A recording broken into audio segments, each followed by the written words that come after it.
Diamond P Sports presents And They Walked Away, Part 2.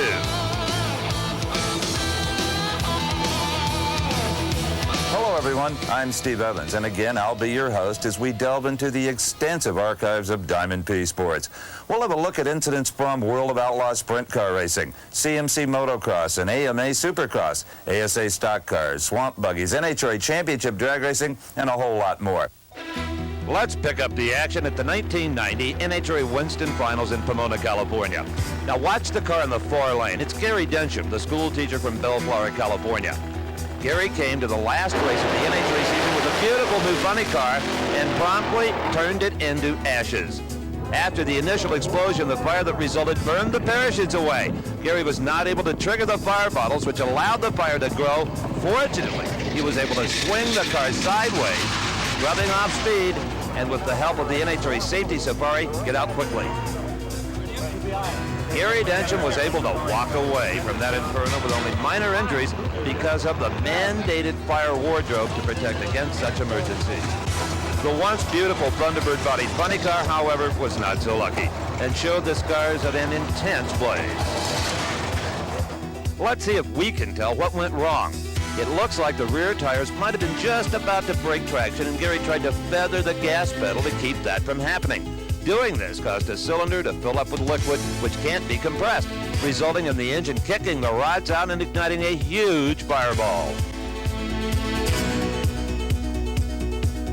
In his struggle to get the car stopped, Gary was unable to trigger the fire bottles, allowing the fiberglass body to become fully engulfed. Only skillful driving kept the car from rolling or getting into the wall.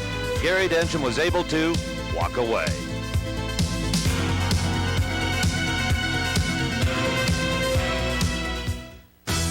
It's the biggest drag race of the year, the U.S. Nationals at Indianapolis Raceway Park.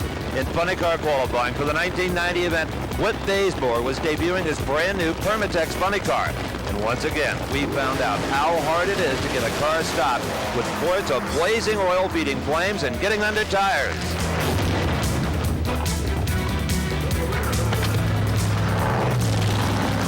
Diamond P cameraman Jeff Kelty caught this dramatic footage as Bazemore tried frantically to get the car stopped. Like Gary Densham earlier, the body on Whit Bazemore's car was reduced to fiberglass ashes. I talked to Whit about the incident. Well, the car was shaking pretty bad, and got to, it seemed about half track, and it must have kicked a rod out or something, and had a small fire, and it grew. So it's just one of those things that it happens sometimes, and it's the first one for me. It's a handful, but I'm fine. Got to worry about the car now. It's hard enough to drive a nitro funny car when everything goes right, but nearly impossible when things go wrong. Well, in 1990, things went very wrong in Dallas, Texas. It was the Texas Motorplex and the NHRA Chief Nationals. The Diamond P cameras were there in round one when Mark Oswald, driving the Caneys and Hughes funny car in the far lane, suffered one of the most horrendous explosions in funny car history.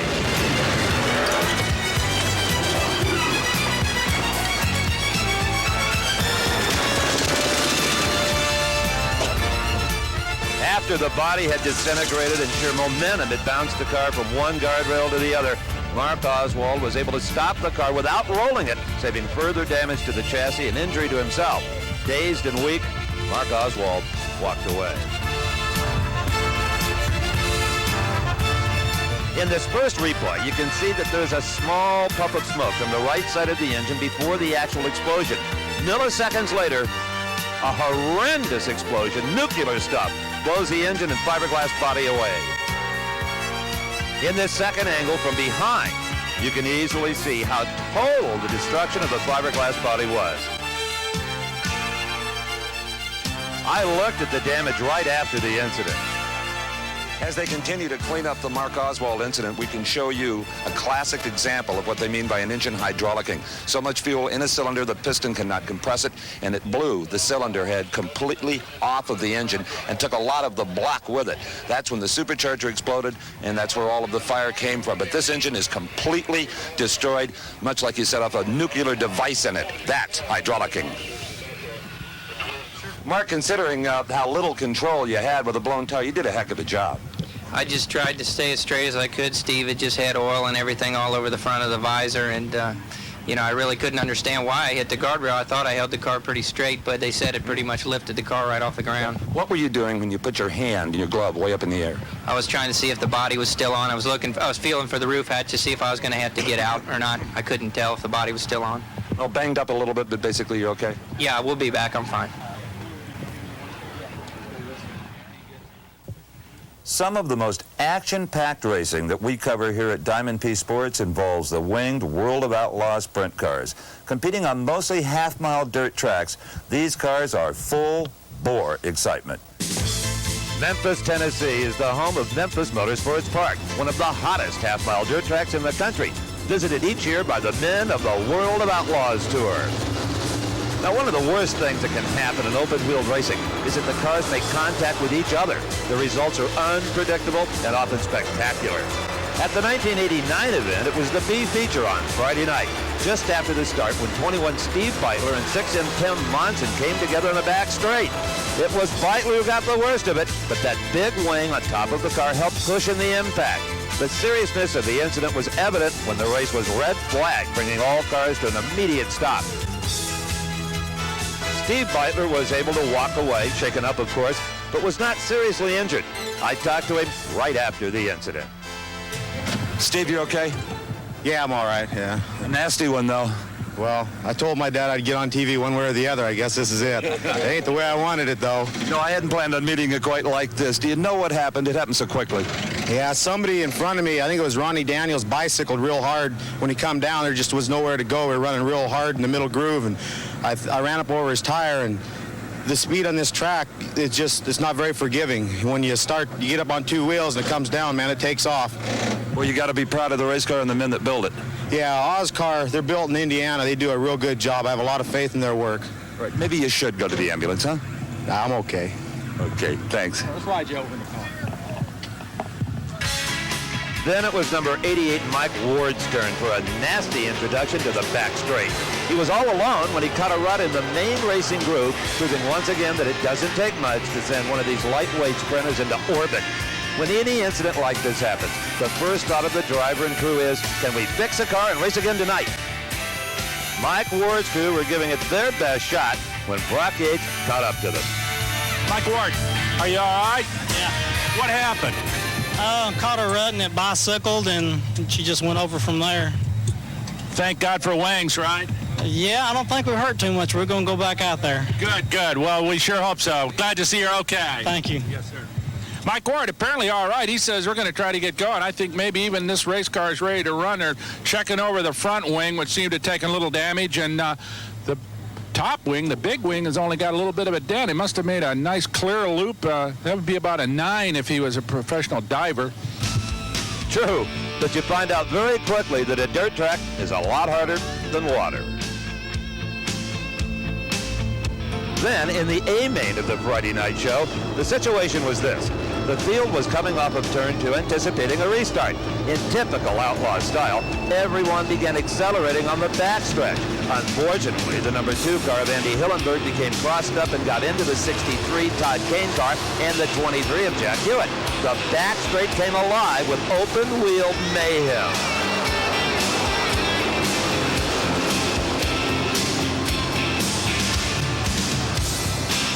The orange car of Jack Hewitt was catapulted completely over the wall, while Hillenberg and Kane's cars were damaged beyond repair, well, at least for further racing in Memphis. As the pieces and parts were methodically untangled, I talked to a dejected Andy Hillenberg. Andy, you okay? Yeah, just a little dizzy. Rough racetrack. Yeah, it's pretty rough, pretty fast, so kind of easy to get in trouble. Indeed. Let's let him rest. First of all, Todd, are you okay? Oh, yeah. Just shook up a little bit, but I'm all right. What happened? You and Andy must have gotten into it together. Or was he going before you got into Andy it? hit a rut and got sideways, and then he was already kind of flipping, and then Jack's on the outside, and then I think I hit Andy, and then I hit Jack over the wall. I mean, it just all broke loose. Plus, they're all bunched up there tight, Sure, and then just something happened. I think think he had a rut there somewhere back there and just kind of got him sideways, and then like Jack was there and I was there and I had nowhere to go and just drove right into it. Was were you flat out? I mean, were you coming? You were running hard, huh? Yeah. You guys tend to start about turn 2 I here. started coming out of turn 2. I mean, because all bunched up. I thought they were going, so I went for it. Maybe that's the time I should have kind of relaxed. If I could do relax here, then you might You're in the run back, last. yeah.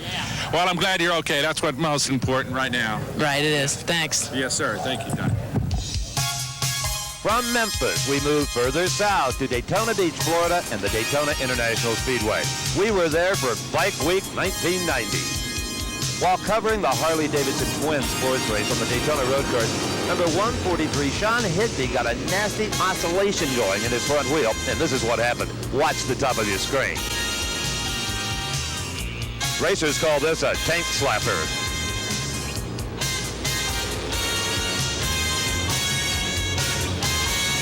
In replay, we can see that Sean Higby got the front wheel bouncing uncontrollably. Anyone who has ever ridden even a bicycle knows how that feels, and grabbing for the brakes makes it even worse. Fortunately, Sean went face first into the grass instead of the track. All the same, ooh, that head is smart.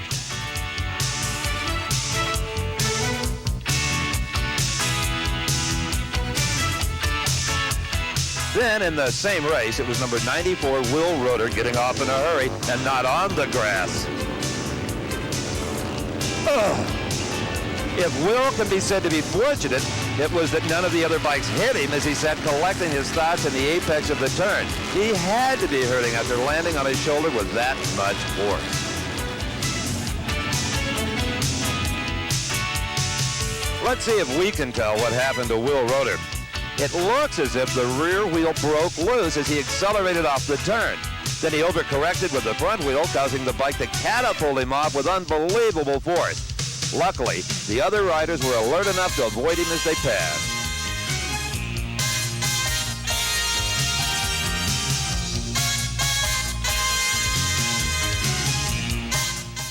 Then, later that season, we followed the AMA Tour to the Mid-Ohio Sports Car Course in Lexington, Ohio. There, we caught the act of number 58, Mark Pasteur, in the 750cc Supersport race. I'm not talking about coming off the bike in dramatic style. I'm talking about this.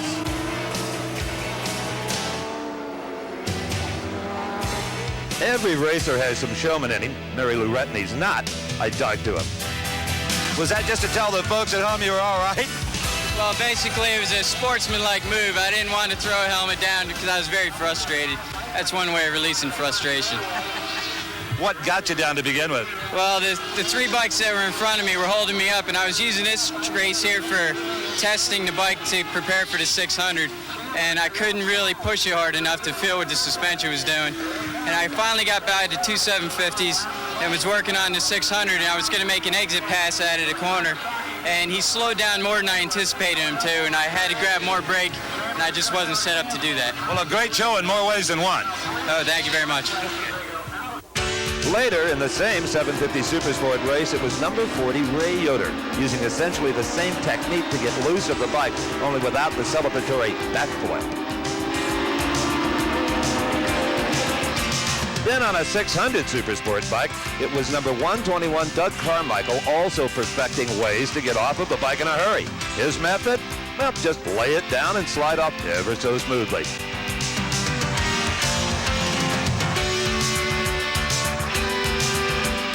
The racing leathers that all competitors wear may not look like they offer much protection, but if, like Doug Carmichael, you can slide across pavement and get up to ride again, it's testament enough to their effectiveness.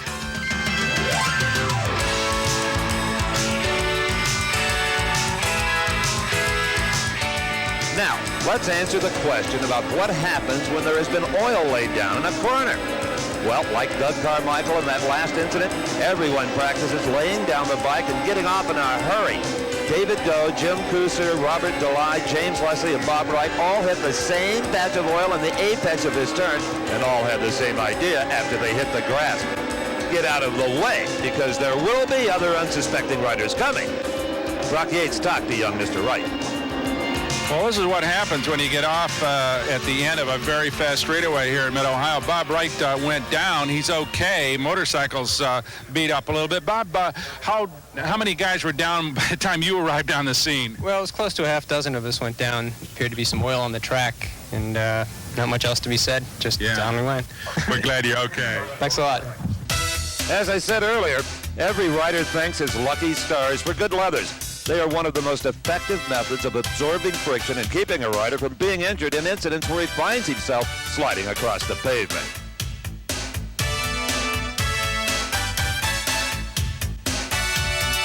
In all of motorsports, some of the most impressive thoroughbred race cars are the top fuel dragsters that compete in NHRA Championship drag racing. Back in 1986, a new phenomena occurred when three-time Winston champion Don Garlits became the first in a long line of racers to experience the top fuel blowover. In this classic footage that we have shown you before from the 1986 Summer Nationals, the first assumption was that Big Daddy's large front end caught the air and flipped the car over. Nobody was completely sure, though, not even Big Daddy himself.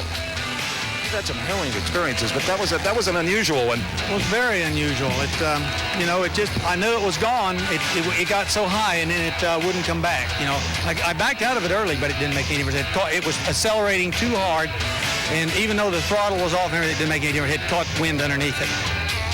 At the '89 Winter Nationals, however, there was no doubt as to what happened to Eddie Hill. The front wing came loose and pivoted upward, causing the car to lift the front end and blow over in spectacular fashion. Now, usually you get some warning of something like that earlier in the run. Yeah, this deal here seemed like it happened awful fast. And another thing, too, I was not expecting it that far down the track, and it was so unexpected. Hardly ever have to lift at that stage of the racetrack. So it'll be interesting to try to figure out what caused that. Then in July of 1990, top fuel driver and former funny car champion Don Prudhomme had his own experience with the blowover.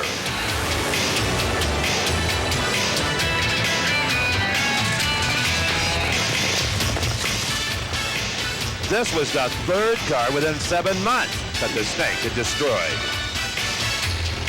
You race a whole career, 25 years, almost incident-free, and in 1 year, it's incredible. Yeah, I know. It just started to come up on me there, and it was, picked him up a little bit and set him down, and then it really came up. I don't quite understand it right at the moment. Well, if you stay between the walls, that's one thing, but when it went over the rail, that's when you frightened us, and I'm sure yourself as well. Yeah, I didn't know where I was at, obviously. I mean, I thought, oh, no, I grabbed the brake and tried to stop it and everything, but it was just too late. It just went over center, and it was over with. Join your family. In looking at this replay, we're able to discover a new culprit in the incident involving Don Prudhomme's car. Immediately after the start of the race, the large rear wing began to lever the front end of the car up. As track speed increased, the levering action became even more pronounced, and the front end just got enough air under it to take the car all the way. And as Don said, once the car has enough momentum to go over center, there is nothing that the driver can do except hold on to the ride.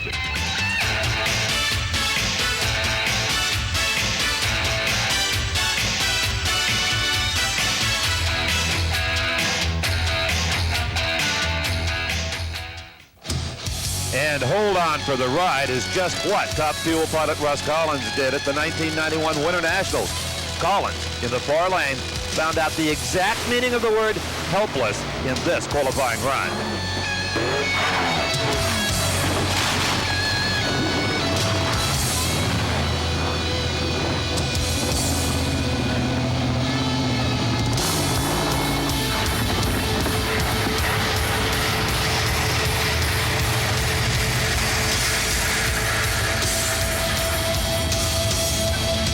As always, the safety safari was right there, and Russ Collins was uninjured. In replay, we see that Russ Collins' rear wing did just what it was supposed to do, only too much of it. In applying down pressure to the rear tires, the wing levered the front end up just as we saw in the Prudhomme incident. And once the front end was up, the front wings acted as lift producers, and over the car went before Russ could possibly react.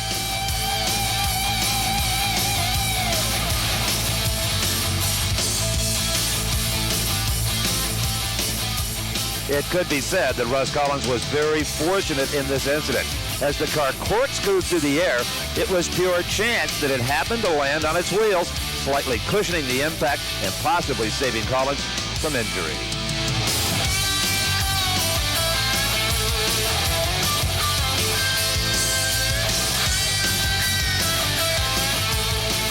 The car was heavily damaged, but Russ Collins was okay. Now that was a ride, wasn't it? You all right? I didn't embarrass you, did I, Steve? Not at all. You were spectacular, though. I like that two wheels, but when there's two on the front are supposed to be in the ground, it's kind of tough. You know, a blowover like this, every driver thinks about it when he leaves the starting line. There's been so many of them lately. Yeah, I really never thought about it. I never worried about this car doing it. And I always thought, you know, watching Ormsby and Hill and the rest of them, I thought, hey, I'll stop it. But trust me, there is no way to stop this guy. And as fast as I think I am, boy, there's no way. It is instant. Yes, instant. Russ Collins echoing the sentiments of every driver who has experienced the top fuel blowover. And believe me, a driver will do anything to avoid the experience again. Can this car be repaired? Probably so. In fact, the car we saw Eddie Hill destroy a little bit earlier is making 4-second passes to this very day. Our annual visit to Naples, Florida, and the Swamp Buggy Championships in 1990 produced some interesting results. First, Leonard Cheshire and his classic buggy, That's the One, had won innumerable titles as King of the Swamp. But when we showed up for the 1990 running of the Swamp Classic, That's the One was hurting. And eventually, so was Leonard.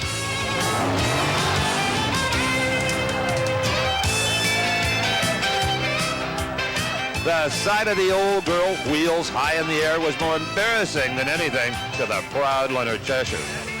Well, the crew and Leonard Cheshire trying to analyze what caused the upset. Leonard, you're all right? Oh, yeah. Just got a little Duncan. You know what? It was a little out of control even before it finally went over. I mean, you were having problems early on. I was trying to adjust the steering. I didn't know what it was. I ain't never did that. And I was trying to get it ready because I got a free ride, get it right for the next one. Man, it just got worse. Indeed, it did. The only damage appears to be to the rear wing of the buggy, though. Pretty durable old girl. Well, something in the steering mechanism of that durable old girl is going to need some major repairs before Leonard Cheshire will pilot her to another Swamp Buggy Championship. You can be sure that Leonard never wants another Swamp Duncan like that again. Now, speaking of dunkings, newly crowned Swamp King David Sims did the customary honors for Swamp Queen Carrie Ann Moore. She walked away, of course, with a good cleaning. Next, we move to the West Coast in Carlsbad Raceway for the CMC Golden State Nationals. Riding motocross is one of the most dangerous occupations a young man can undertake. Just ask Cody Auclair, who was not having a particularly good day in the 125cc moto. Neither was number 20, Jeremy McGrath, falling in the 250cc class. Luckily, he was uninjured and got back up, losing only a couple of positions. But the most dangerous time for riders is when two bikes come together in the heat of competition, as happened here in a 500cc moto. It was 2H Dan Berg and 15 Tim McClintock going down hard. But they walked away to race again, but still, they had to be hurt. When you know you're going to go down, you're over the edge. Is there anything you can do physically? I mean, you curl up or do anything to try to prevent injury? Well, it happens so quickly that, you're pretty much in the position to protect yourself. You're back off the bike, and it just happened so quick that you never really, I didn't even know what happened. I think I started getting sideways, but, I was on the ground, and that was it. I just felt the bike on top of me, and, nothing I could do, really. It's part of this grand sport they call motocross. Yeah, happens quick, Good luck to get a rest. All right, thank you. During Bike Week at Daytona in 1990, a supercross track was carved out of the infield of the Speedway, and that was enough to get the action started. Jean-Michel Bale found out how easy it is to lose control of the bike on the washboard surface of the track, but a little spill did not seem to dampen his will to get back into the fray. Then it was number 2, Mike LaRocco, getting the front wheel hook and going over in the 250cc Moto number 2. He too was undaunted. Give it a kick. Then in moto number 3, it was number 28, Kurt McMillan, finding out personally just how tricky the track could be. He went down hard, but like the others, got right back after it. Now watch this. As moto number 3 leader Jeff Natasevich blasts past, 106 Shane Drew catches a run and flips hard. Natasevich, seeing that incident, was probably saying to himself, thank God that wasn't me. We've seen, though, that this Daytona Supercross track is very tough and requires total concentration. And even that sometimes is not enough. In order to lead these motos, a rider needs a little luck. And right about this point, Jeff Natasevich's luck was about to run out.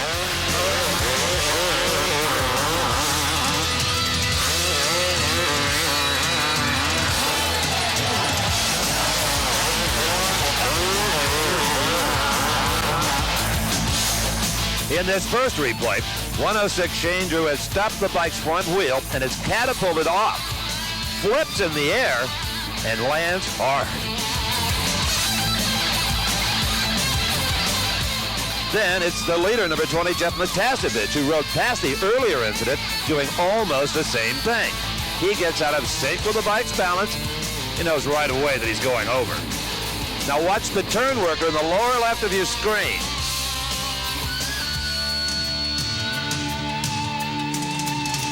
Ouch. Then it was number 13, Ricky Johnson, taking a hard tumble in the 250cc main moto.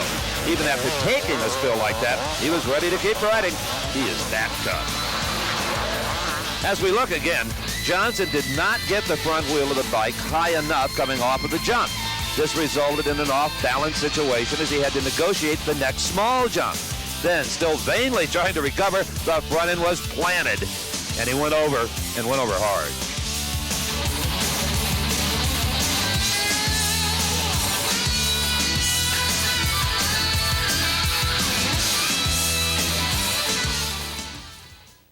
The 18 events that comprised the 1989 NHRA season were some of the most exciting ever. Let's start out at the Southern Nationals in Atlanta. Frank Sanchez was in the near lane against Butch Leal in co-stock qualifying when he found himself way out of shape. And not only flipped his car over, but forced Butch Leal into the wall, seriously damaging that car.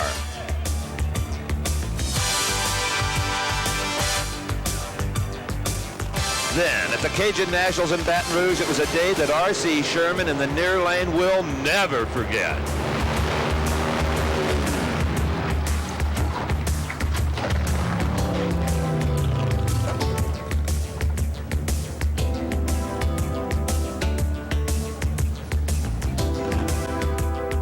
In this replay, we can see just how hard R.C. Sherman hit the retaining wall. Once contact is made, the front-mounted fuel tank explodes in a spectacular fireball.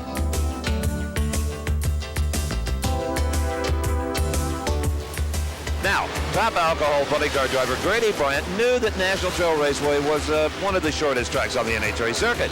So on round one, when the parachute failed to deploy and the brakes did not get the job done, Grady knew he was going into the sand pit. And go in he did.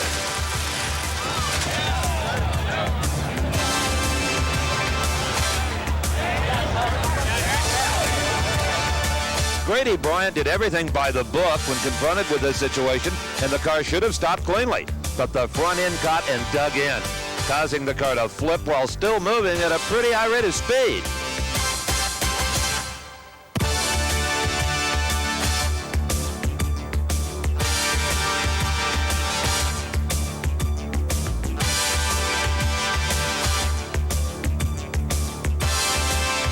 Grady Bryant walked away, but the car needed some extensive front end work.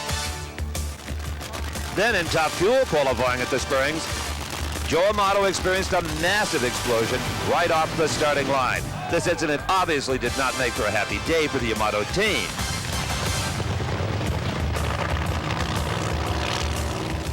Joe Amato was also involved in an incident later in the season during qualifying at the California Nationals. Up against Dennis Forcell, Amato witnessed one of the greatest driving jobs of all time, as Forcell popped a blower at half track, cut down a rear tire, and sent the car into a slide that almost took out Amato's car. Forcell got the car stopped with minimal damage, a tribute to his quick reactions. And once again, the White Knights of the Safety Safari were right on the scene.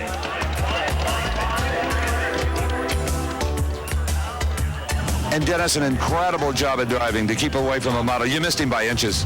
Yeah, well, it was fortunate. We were just able to keep it away from him because it sure wanted to keep going over that way. It appears that the explosion blew the tire off. Yeah, that's what it looks like. The blower came over the top of my head, and then it fell alongside, and the tire ran over it. Tremendous job. Thank you. In this replay, you can see just how close Dennis Worcel came to hitting Amato's car. Just about a foot, I'd say.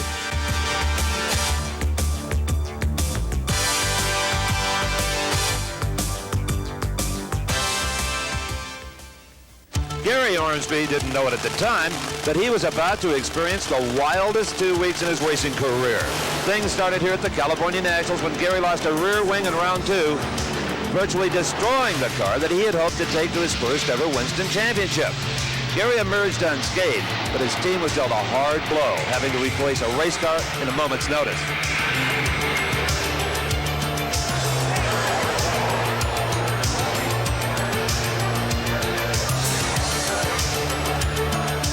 More about Gary Ormsby in a moment, because in funny car qualifying, Gary Ritter in the near lane suffered one of the biggest fires in what was already a very spectacular weekend at the California Nationals. Gary hydraulic the engine, kicked the rods out, and lit up every last ounce of oil in the crankcase. As we have sometimes seen in other funny car fires, Ritter was unable to trigger the fire bottles, and before long, the fiberglass body was fully involved.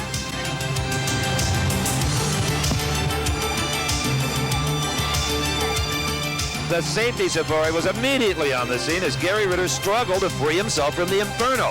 Watch now as Ritter gets out of the car. All he wanted was a breath of fresh air. It's hard not to panic. The only thing that went through my head was, don't panic, just hold your breath, because I couldn't breathe. And if I did breathe, that was smoke. And it was a long, nervous moment. The hatch came open, but you didn't come out. I was trying to get the seatbelt off me. I was hung up on the shoulder, and I was about to panic. I was running out of air because I didn't get a chance to take a deep breath of air before that stuff got on me. And I came out after I got loose, and the first thing I did was raise the visor and get me a gulp of air, and then I rolled off the top, and then I felt the guardrail, and I rolled over the guardrail and just lay on the ground. I just trying to get some air. We're glad to see you're okay. Oh, I was glad everybody was there, to get me. They helped out a lot. Gary Ritter. Now back to Gary Ormsby. The North Star Nationals in Brainerd, Minnesota. Round 1, a new car, and this.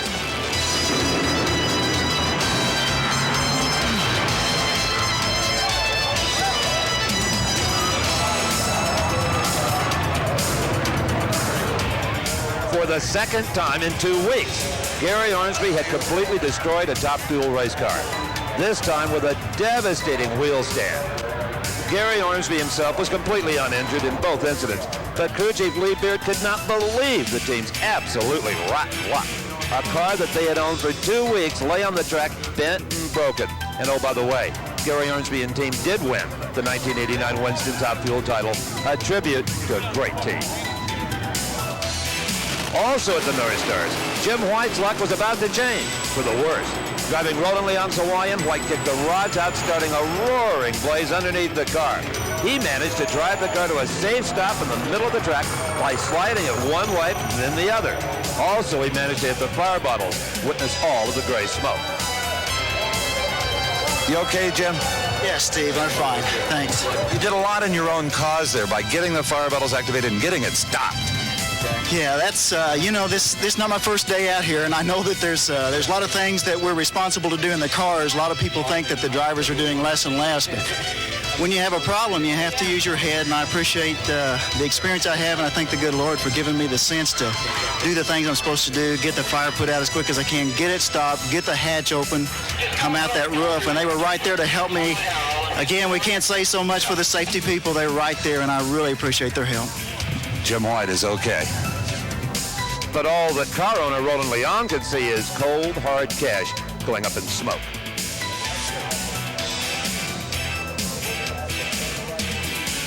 Just 2 weeks later, big troubles again. This time in round 1 at the prestigious U.S. Nationals. The car apparently got some liquid under the tires, causing it to veer wildly, finally hitting the wall. Jim White was okay, but the car was taking quite a beating, and it wasn't over yet.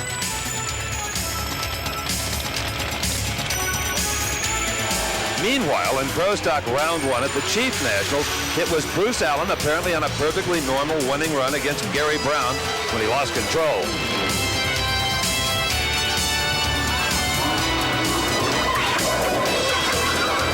As you see, Gary Brown was lucky to escape involvement in this incident. Fortunately, Bruce Allen was uninjured after his car took a really hard shot against the wall.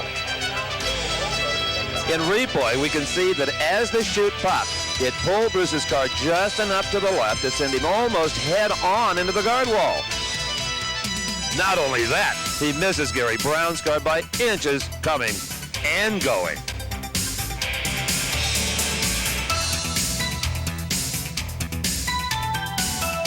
Bruce Allen was okay after that incident, but with obvious new respect for what can happen in a split second. Speaking of split second, that's all it took to give Mike Dunn one of the greatest surprises of his career in funny car qualifying. I'll bet Mike thought twice before again stepping on the gas pedal. And just when you thought that Jim White's troubles might have been over, Snake bit again at the Fall Nationals in round 2. All Jim can do is pull it over to the side and watch as his opponent takes a single into the semifinals.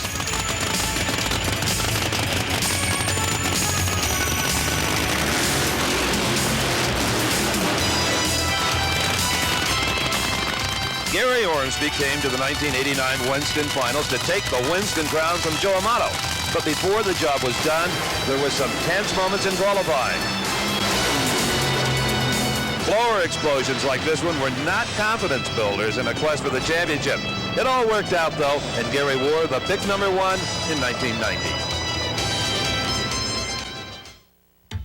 The greatest sprint car race of the year is unquestionably the Knoxville Nationals, held in Knoxville, Iowa.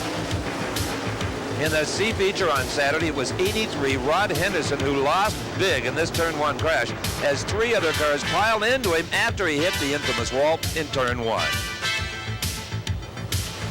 Then, same night, D feature, Turn 1 claimed another victim. It was a 14R car of Randy Rosenboom.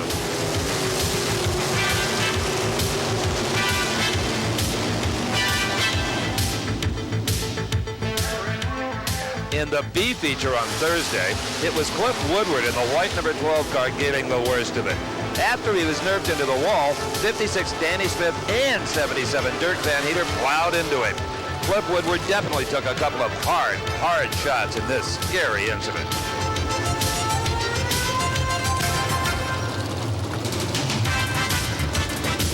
As soon as he came to, Cliff Woodward did indeed walk away.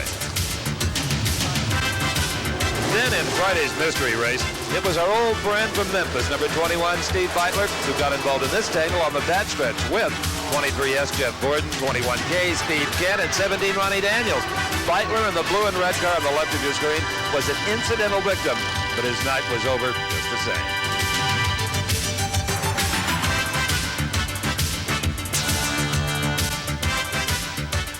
In this replay, it's kind of hard to tell just how the incident got started.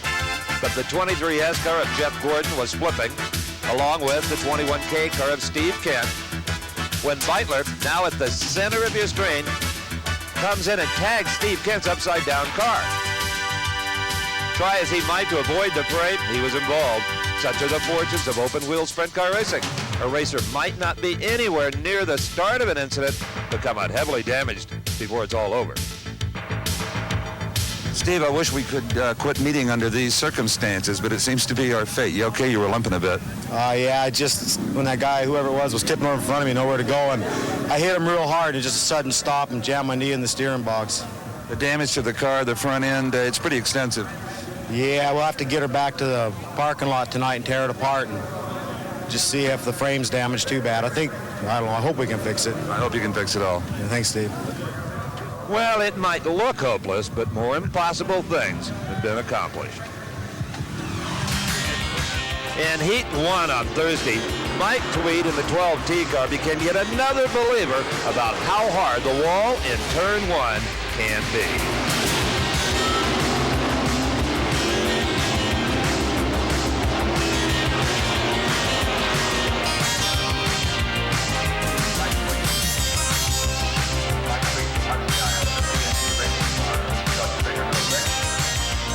this replay, we can see that Mike Tweed is nerfed by the 56 car of Danny Smith and rolls into the wall without being able to slow down at all.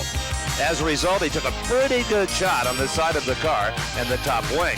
Fortunately, the impact was more of a rolling, glancing blow, or Mike could have been seriously hurt.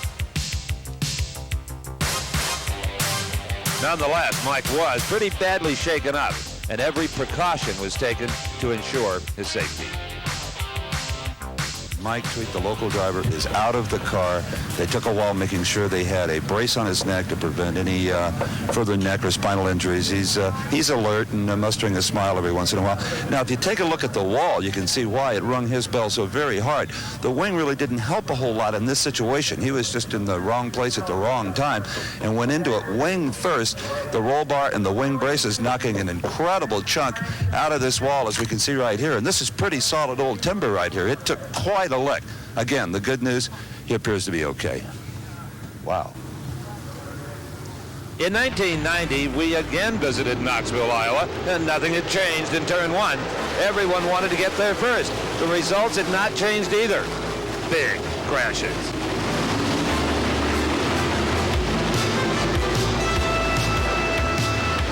It was the start of the B main on Saturday when the evening's racing ended for number 7, Kevin Doty, 1M Pat Moore, and Mike Brooks in 78B. Gary Gerald talked with Kevin Doty after everything got sorted out.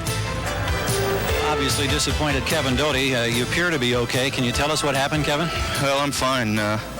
Just the 77 car, Mike Brooks, just cut right down in front of me and probably blew the left or the right front tire, and the car just went straight into the wall. It's got to be a major disappointment when you come to Knoxville with all the hype, all the money, all the prestige that's on the line, and to have it end like this. Well, it really is a shame. You know, guys try and win the race on the first lap, and Knoxville's really a great deal. I wish I could have been in the A. Maybe next year, huh? Maybe, hopefully. Kevin Doty is out of this one. Then, starting in last position in Heat 4 on Thursday, was one of the hottest outlaw runners, number 8, Doug Wolfgang. At that moment, it looked like it was going to be his last race of the weekend.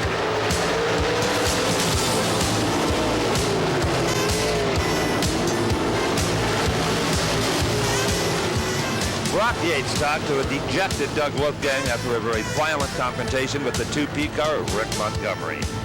Dougie, you okay? Your bell run pretty good, huh? Yes, I'm all right. You okay? Mm-hmm. Okay, well, obviously Doug Wolfgang's shaken up here, but he's going to be all right. He's a very tough man, but not feeling so well right now, and obviously the race car badly beat up, Gary. From the replay, we can see that the white number 4 on the left of your screen cuts across the track and gets into the 2P Rick Montgomery car, who in turn plows into Wolfgang's number 8 car. Doug Wolfgang obviously gets the worst of it, spinning into the guardrail and tearing up the entire front suspension and wing. Rick Montgomery does not fare much better as his car then rolls, crushing the top wing. What a bitter pill for Wolfgang to crash in his first heat race on the first night of competition and sustain such massive damage to his frontline car.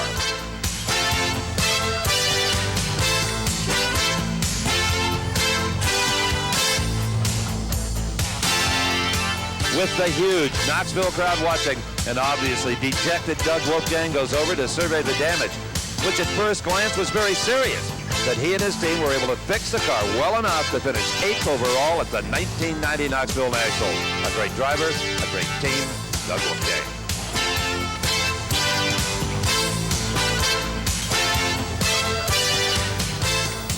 Every few years, a motorsports personality comes along who pushes his way into the consciousness of racing fans. In recent years, the name of funny car driver John Force has come to mean two things: unpredictable, high-intensity interviews, and a racing style that frequently pushes right over the edge. John Force's biggest problem of late has to do with keeping blowers on his engine. Here it happened for the first time in qualifying at the 1987 Winter Nationals. He and Juicy Boston have been battling the problem ever since. Then, in round 1 at the same race, it was the same problem. Watch the body of the car lift as the blower explodes. Something had to be done. But nobody knew quite what, and the 1987 season was off to a disappointing start. Then at the very next race on the schedule, the Gator Nationals, it was a different race, but same problem. Kaboom. Austin Coyle, however, now had a plan. The solution turned out to be engaging the second magneto after the burnout. And the Force crew has continued to do that to this day. But blower explosions were not the only incidents that John Force would drive through. At the 1989 Winter Nationals, John had a problem of a different kind. It was not getting the car to go fast, it was getting the car to go slow.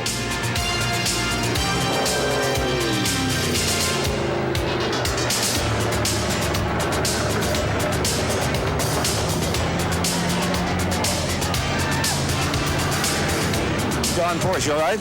Great. Great. Boy, that's an E-ticket for you, buddy. Indeed, I've never seen anything quite like it. Well, Coyle's gonna just his pants when he sees that mess. Chutes didn't come out. Tore him clear of the roof. I was gonna make the curve. I wasn't gonna roll her. I thought I could put her in the sand, but she bit. She bit in head first. Any driver would have done what you were doing. You weren't carrying that much speed. No, I was trying to get the chutes out. I was trying to make a decision here if I could make the curve, and that old boy rolled the other day, and I just said, she ain't gonna make that curve. I ain't gonna look like no fool here and have her flip over. And I said, put her in the sand, but I never thought she had dug in. That baby dipped on me, hooked the nose, and what a ride. Then at the 1990 North Star Nationals, blower problems at Force and Coyle thought they had solved cropped up again in a big way. Just off the starting line at Brainerd, the blower popped and ignited a huge engine fire. As you can see from these dramatic in-car camera pictures, Force had to fight mightily to keep the car off the wall and get it stopped. All the while, dealing with flames lapping up into his face.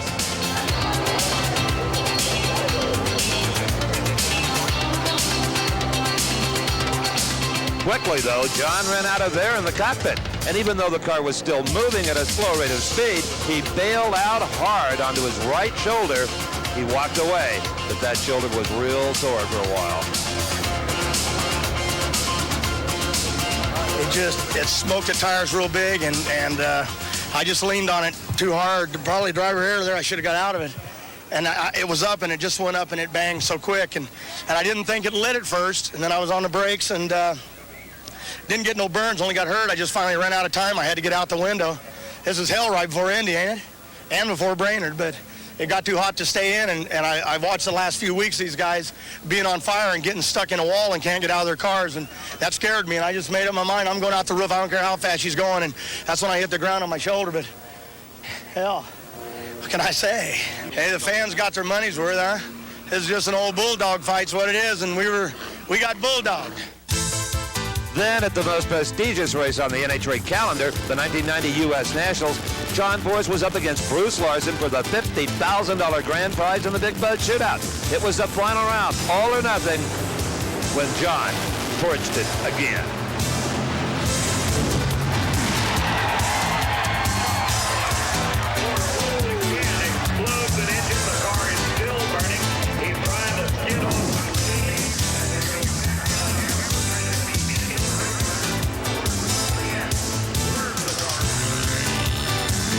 You might have just spent 50 to 150.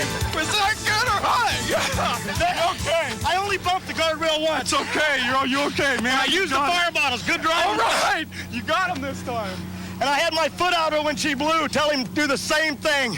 John, you've been living with this threat of fire every run for 2 races. Exciting, ain't it? Hey, scary. The only thing I was worried about, I got a brand new car here sitting in Prudhomme's shop, but I didn't want to use it. This thing's just a real hellraiser, and I couldn't get it off the fence. It was right on the fence. I only touched her once. It didn't get into the chassis. NHRA and their deal saved us. Bud Shootout, Castrol, Jolly Rancher, Wax Shop, Easy Wider. We're earning our paychecks. And he's got enough money to buy blowers. What we run? Well, in just one pass down the track, John Force set a new standard for hanging it over the edge. Hey, we got him! We got it! Well, try as they might, the Force team could not cure the blower explosion problem. Against Mark Oswald in the Final Four at the Heartland Nationals, the car was once again set for a lap time nirvana or full meltdown. Guess what happened here?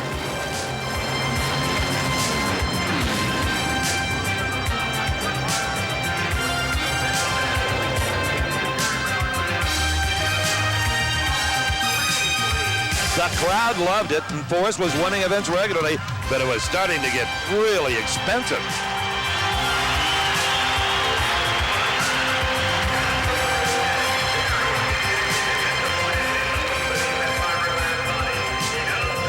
Well, John, your problems have been at the finish line until now.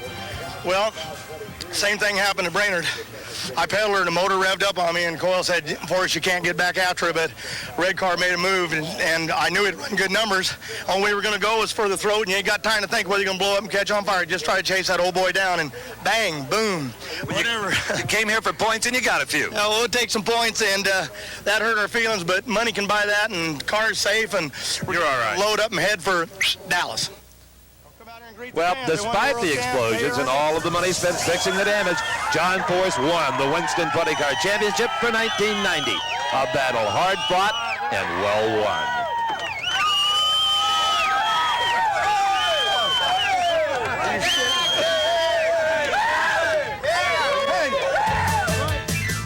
In July 1990, our Diamond P cameras traveled to Myrtle Beach, South Carolina for monster truck racing. Steve Kane in King Kong was the odds-on favorite to win against the Carolina Crusher. And when he did. But that's when the real fun began. As if written in a script by every driver ever given a speeding ticket, 2 brand new police cruisers had been parked next to the track, seemingly out of harm's way. But not for long. Hit it, Steve.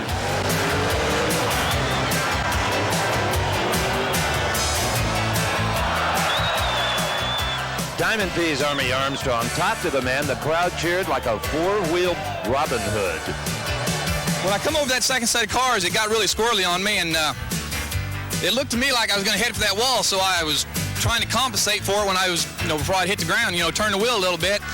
And I think I turned the wheel just a little bit too much, and, when she hit the ground, that front end really hooked up, and it looked to me like when you turn the wheel, the right front hit the ground, but at that time, the left front wheel was up on the rail. Is that what could have thrown you over this thing?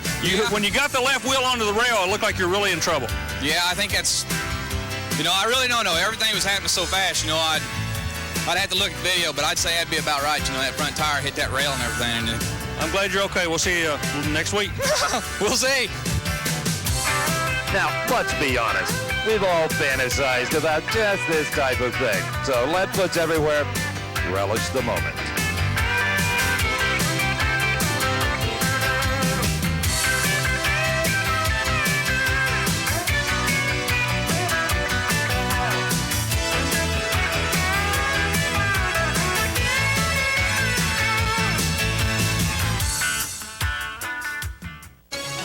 In 1989, we returned to the Mid-Ohio Sports Car Course with the IMSA Grand Prix of Ohio, featuring the GTP prototypes.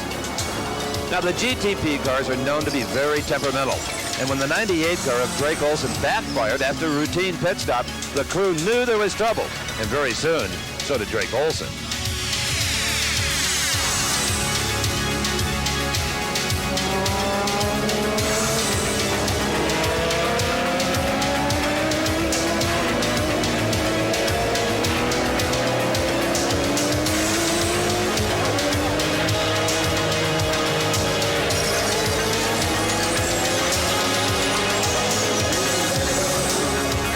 Saw that ball of fire come out of the car as they tried to bump start it and thought, uh-oh. I mean, you didn't know you were on fire at that point. No, I didn't know. It wasn't until I got around the other side of the bridge. It felt a little abnormally warm, and my crew chief was on the radio to me telling me to get out. So I looked in the mirror, and there were flames, and then that was all the incentive I needed. Did you get a chance to look at the car? Yeah, I did. It melted quite a bit in the rear, but it'll be all right. Good to see you're okay again. Thanks a lot. In any type of motorsports, there is nothing more dangerous and destructive than fire. And even though drivers wear state-of-the-art protective clothing, the memory of a race car fire does not soon leave a driver's consciousness.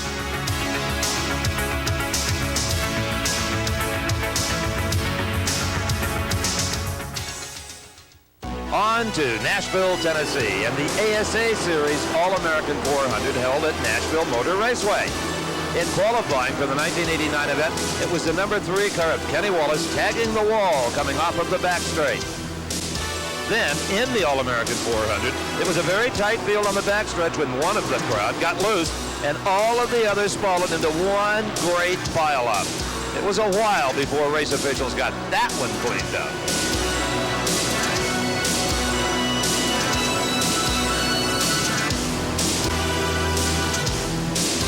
Then, on the last lap of the All-American 400, Bobby Dotter in the white number 6 was leading the race and had the inside line on the blue 98 of Jody Ridley. For some reason, Ridley came to the inside, taking out not only Dotter, but also causing 81 Harold Fair to spin and crash. Jody Ridley was the only one of the 3 cars involved in the incident who was able to get underway again, but he was obviously no longer in contention to win the race. This is one of those incidents that cause tempers to flare and will be endlessly debated. But all the other 2 drivers knew, Harold Fair in the 81 car and Bobby Dotter in number 6, was that victory had been snatched from them.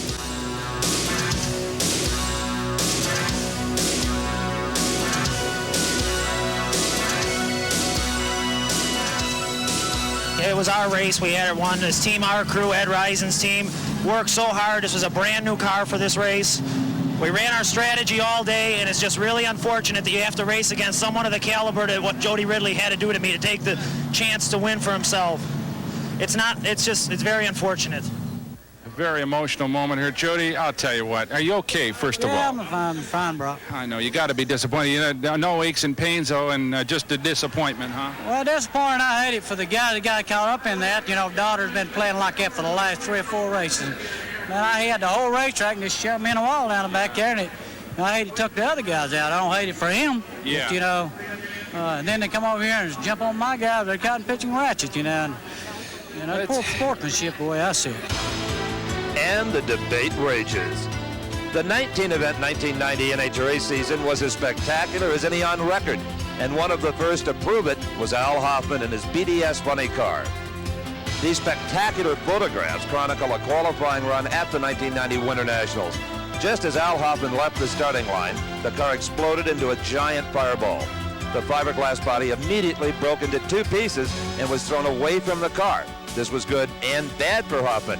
Good in the sense that there was no body to ignite into a bigger blaze, and bad because the fire was delivered right into Hoffman's lap.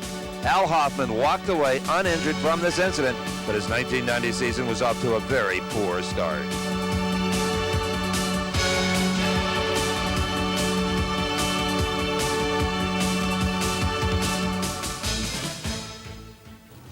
Then in pro-stock qualifying, it was Rich Marino in the far lane, about to make a run that he will never forget.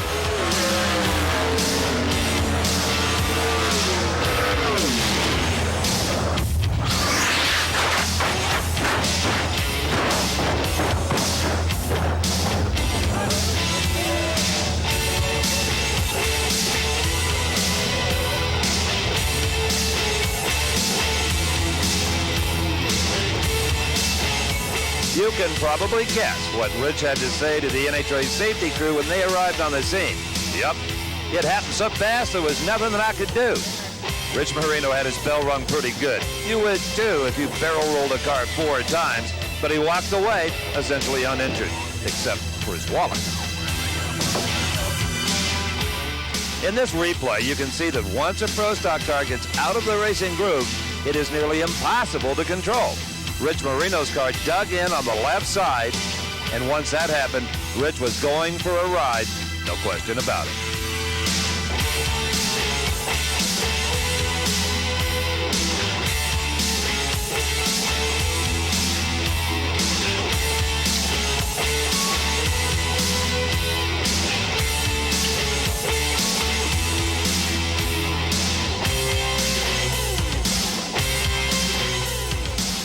Then, in funny car round 1, it was Art Hendy in the far lane generating some essentially unwanted television coverage. Like John Force had done 1 year earlier, Hendy had no shoes at the far end of the track and decided to take the car straight into the sand pit. Do you think that Force's 180-degree flip may have been on his mind? You bet. But Art was luckier, and the car stayed upright.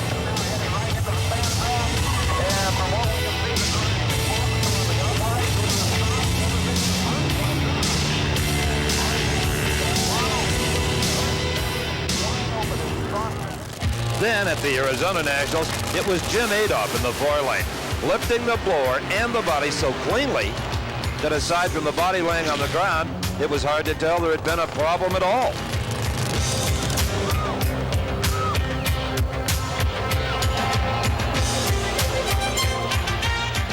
Then in Top Fuel Round 2, it was Kenny Koretsky, who was also fielding a pro stock car, popping the blower at half track. As the flames burned off the parachutes and Kenny headed into the desert trying to get the car stopped, you can bet he was thinking that maybe he should have stuck with pro stock racing only.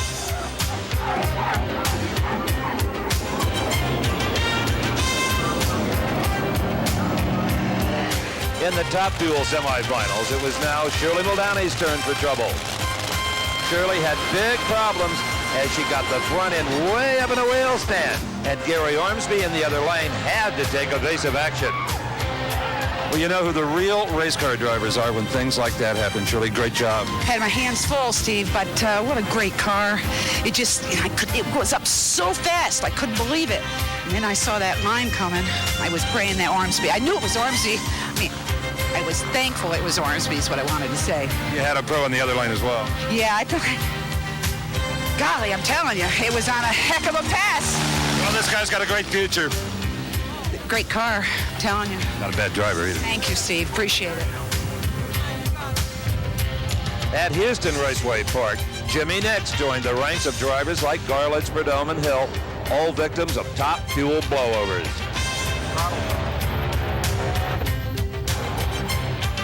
Now imagine how disheartening it must be to totally destroy a brand new car, and you'll know how Jimmy Nix must have felt that day at the Super Nationals when he saw months of hard work and planning go right out the window.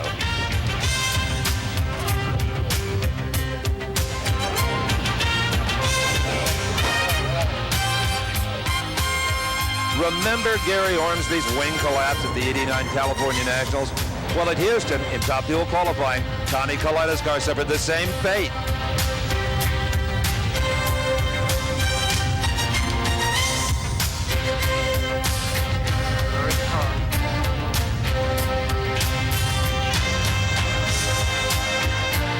From this replay, we can see that after the wing struts broke, the rear end of the car unloaded, and at that point, there was nothing that could be done. And even though Coletta got the parachute out, it was too little, too late.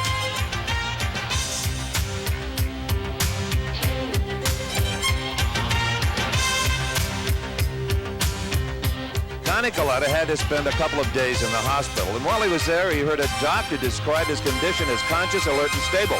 Coletta said, "I've improved then from the crash. I've never been all three at the same time in my life." He has since fully recovered and driven again.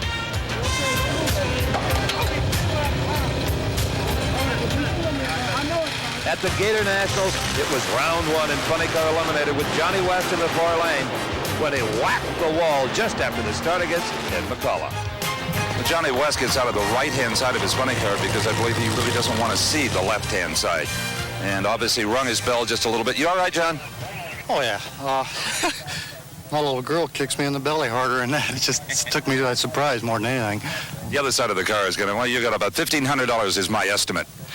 Doesn't cost me a dime.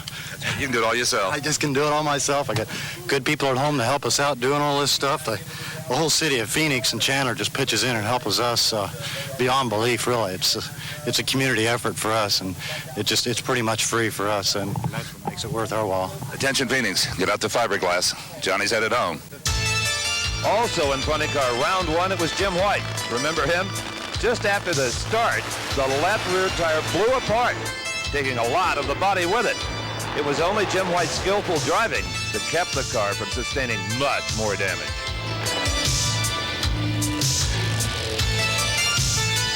Just when it looked like all of the bad luck Jim White had with this team last year was turning around the low qualifier, this happens. Obviously, the tire off the car, either punctured, torn away, tremendous amount of body damage, but the good news is Jim White's okay, but you always seem to be no matter the incident.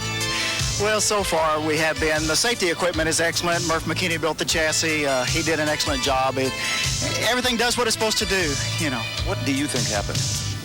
Well, it's hard to say. That was a brand new tire, brand new set of tires for first round this morning. It looks like the tire just came apart somehow. I don't know. We'll just get it over and get the Goodyear guys to take a look at it. They do an excellent job too. We can't complain about the product they give us. Absolutely. At the Winston Invitational, it was Richard Hartman driving the Nick Bonenfant Ray Bestis funny car, taking a wild ride that he would just as soon forget. Fortunately, he was able to get the car under control and avoid much more damage.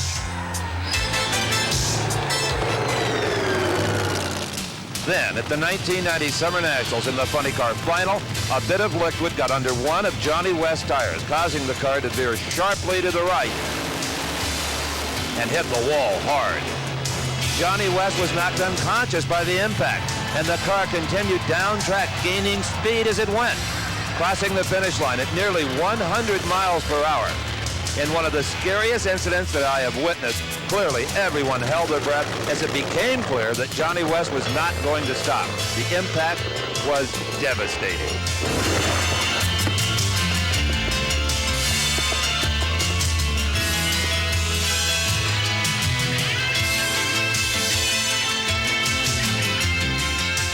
In replay, we can see that the car impacted the wall very hard. An impact undoubtedly hard enough to render Johnny West unconscious, unable to stop his out-of-control race car.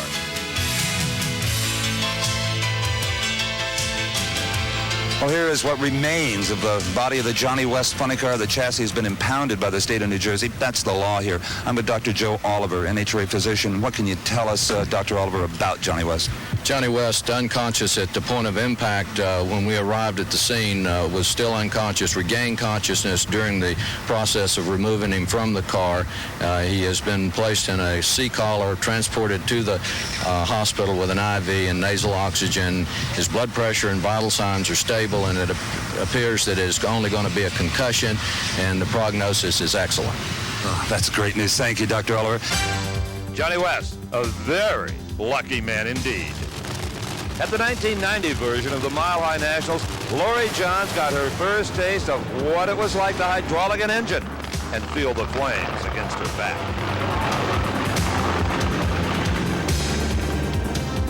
Lori, first of all, you okay? I'm fine. This is really disappointing. I don't believe, I mean, I've never seen destruction like that before, and I've seen some pretty bad ones. This is not what's supposed to happen. Pretty humiliating. It was certainly one of the brightest Roman candles we've seen in a long time. No heat in the cockpit, though? No, I was fine. I just got out and kind of dropped down to my knees. I couldn't believe we had so much damage, and this is just not what you want to see happen. We want to do well, and this is not supposed to happen.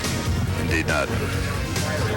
Like the engine explosion we saw with Mark Oswald earlier, the compressed liquid that becomes trapped in the cylinder absolutely blows the engine to pieces when it's compressed. It's called hydraulicking. At one of the few races in recent memory that NHRA has run at night, Tom Hoover in his Showtime funny car lived up to its name and provided the fireworks. Once again, we witness a great driving job as Hoover kept the car in the center of the track and away from the walls where some real body and chassis damage could have been done.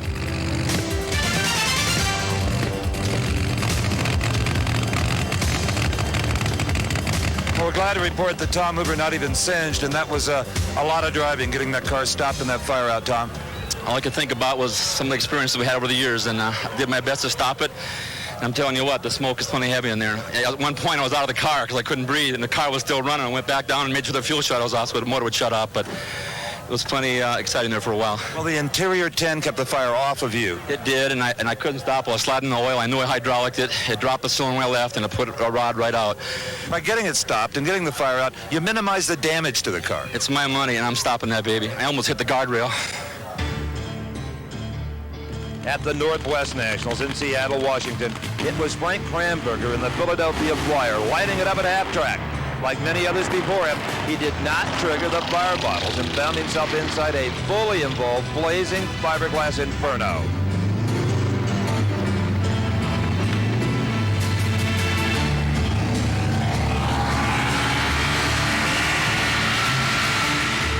As soon as he got the car stopped on the side of the track, he popped up through the roof hatch and was helped out of the car by fellow funny car driver Casey Spurlock.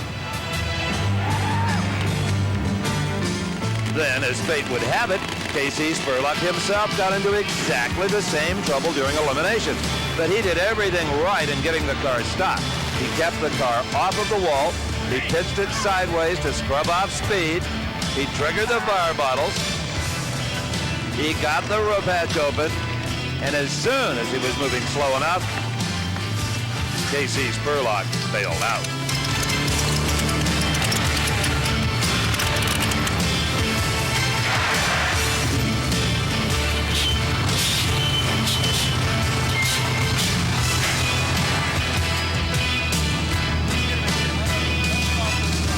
Are you okay, buddy?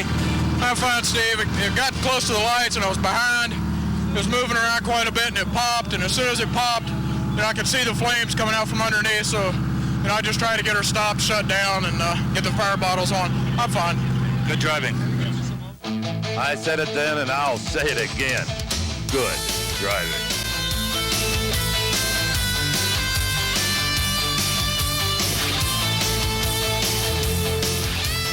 Earlier, we showed you what a blown tire could do to a funny car running at full speed. Well, at the 1990 North Star Nationals, it was Doc Holliday's turn to narrowly miss disaster when a tire blew in this run against Tom Hoover.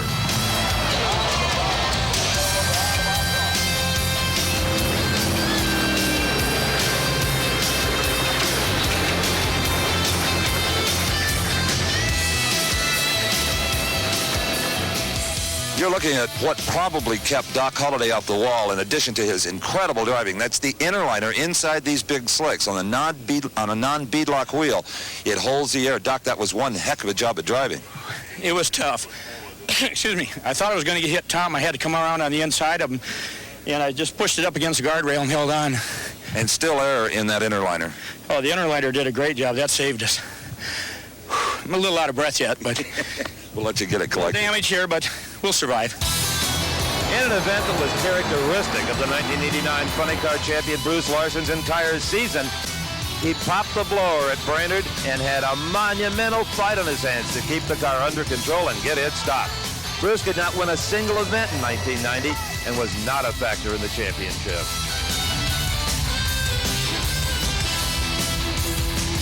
Well, it felt like a real good run until I got down around 800 or 900 feet, and then it just started to lay over, and before I had time to take my foot out of it, it blew, and I imagine the blower blew off. I haven't gone over to look at the car, but then everything just got kind of dark in there because of the smoke, and when a time like that comes, you have to kind of steer by the seat of your pants. You really do, and you have a kind of a sense of direction where you're going, and I knew I was sideways a couple times, and it wasn't until the last instant that I thought I was in trouble, and then I tapped the guardrail a little bit. Then it seems to take forever when you go to get out of the car. You get your belts loosened. You can't do that while you have a hold of the brake and grabbing for all the other vital things. So it seems to take forever, but Ronnie says I came out of there in a big hurry. Indeed he did. In many ways what you have just seen is a testimony to the people who make the rules in motorsports and the people who build the cars, so that this tape, despite everything you've seen, can be called, and they walked away. Part 2. For all of us at Diamond P Sports, I'm Steve Evans saying thanks and so long for now.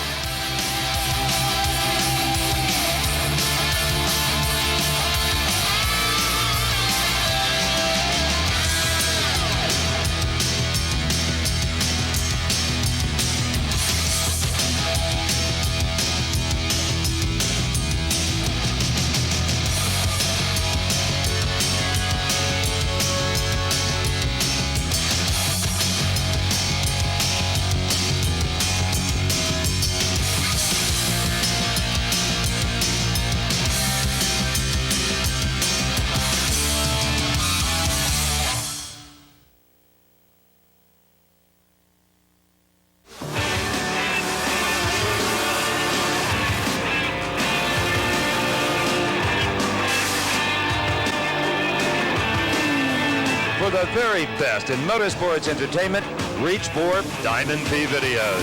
From NHRA Championship Drag Racing to the world of outlaw sprint cars, Diamond P gives you the best seat in the house for motorsports. And with more than 20 spectacular titles to choose from, you can build a video library complete with drag racing milestones, in-depth video biographies, rare historic footage, and just plain fun on wheels. And one title you won't want to miss is and they walked away. From 6 seasons of American Sports Cavalcade, Diamond P Sports has selected 75 minutes of your favorite breathtaking incidents and combined them into a video that will awe even the most seasoned sports fan. And they walked away, let you relive the excitement as fearless competitors from all segments of motorsports push to the edge of disaster in their quest for victory. You'll experience the thrill when suddenly something goes wrong. A spin, a crash, a fire, someone crossing over the edge.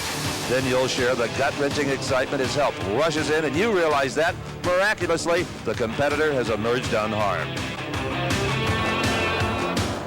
All this plus expert commentary by Brock Yates, Paul Page, and me, Steve Evans, make, and they walked away a must for video entertainment.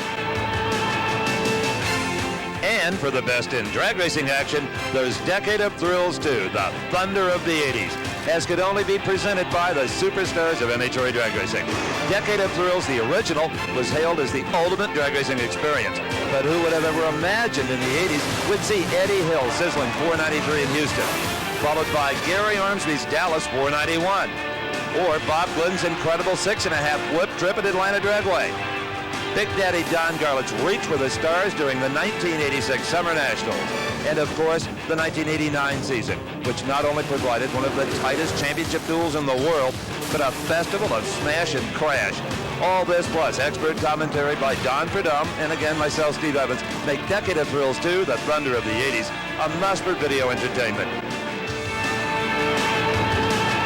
To order your copy of either And They Walked Away or Decade of Thrills 2, or to receive a free Diamond P Sports video catalog, call 1-800-421-0725. Each video is $24.95 plus $4 shipping and handling. You may also send a check or money order to the address on your screen. California, Florida, and Tennessee residents at appropriate sales tax. Visa and MasterCard welcome, no CODs. Diamond P Sports, the leader in motorsports video.